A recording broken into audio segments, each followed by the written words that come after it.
Greetings from the Chief of Defence Forces. 3 weeks after the UPDF warned voters to cast their vote and go home ahead of the 2026 general elections, the debate over who should remain at polling stations and who should not has only grown louder. When you finish voting, please, you go home and then you wait for the time for the announcements of the results or the time for counting of it. That's when you could go back. Other than crowding the polling stations and becoming a security threat to other citizens or trying to intimidate others at the polling station. The Army's caution came in after the opposition National Unity Platform unveiled its new rallying call, Protest Vote, encouraging voters to stay put at polling stations until all ballots are counted. According to the opposition, their presence is meant to deter ballot stuffing, a malpractice they insist tainted the 2021 presidential polls, a claim they still dispute to this day.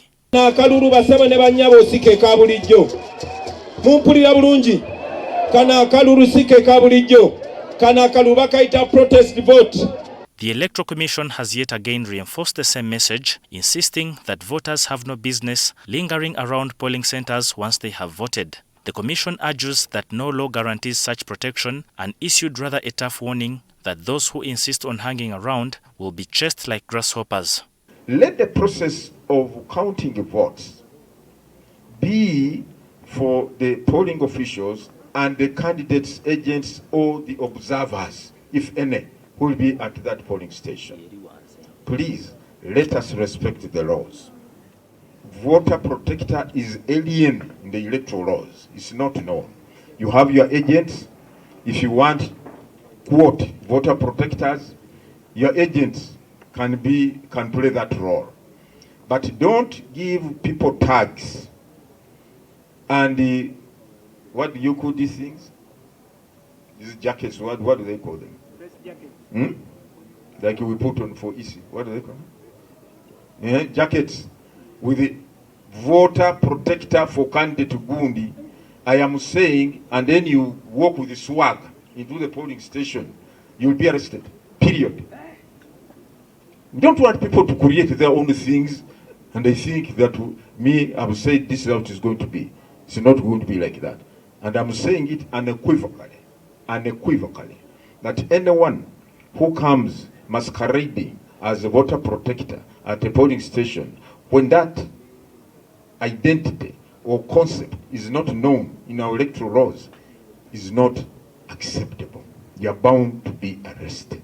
But civil lawyer Alan Mulindwa says that legally the story is not quite that simple. He notes that electoral guidelines only restrict voters within 20 meters of the polling area during the voting process. Once voting ends, he explains, citizens are allowed to observe the counting of votes, albeit from a distance of 100 meters. Some polling stations are small in nature. Okay? Some we have seen that they do in fields, so it makes more sense. So in areas where we have seen more crowding, the law is very clear that during voting, 20 meters. During the counting, when the polls are closed, that's when you're supposed to leave 100 meters. Okay? So that is the standard of which the security forces, the Electoral Commission should maintain, not circumventing or creating their law. Mulindwa adds that if a polling station is too small to accommodate viewers within that radius, security personnel may guide voters to reorganize. What they cannot lawfully do, he urges, is chase them away entirely. Such an act, he says, is challengeable in court as an electoral irregularity. So, if the security agencies sit with the Electoral Commission and they come up with a guideline, that guideline must only be in conformity with the law. So the Electoral Commission, even if they sit with UPDF, they cannot come up and say, this is what you should follow. They should say, this is what the law says. Okay? And they're the ones who know that some polling stations are very crowded. Because there are some polling stations, when you say 100-meter rule, cannot be enforced. Okay? So the ones who know better, and at that point they can give that guideline.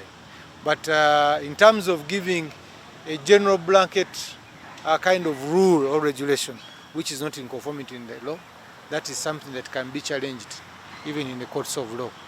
Authorities, for their part, often justify heavy restrictions as measures for crowd control or national security. Under the Police Act, Section 42, the Inspector General of Police is permitted to call in the defense forces whenever public order appears threatened and police alone may not manage, a clause frequently cited during election seasons.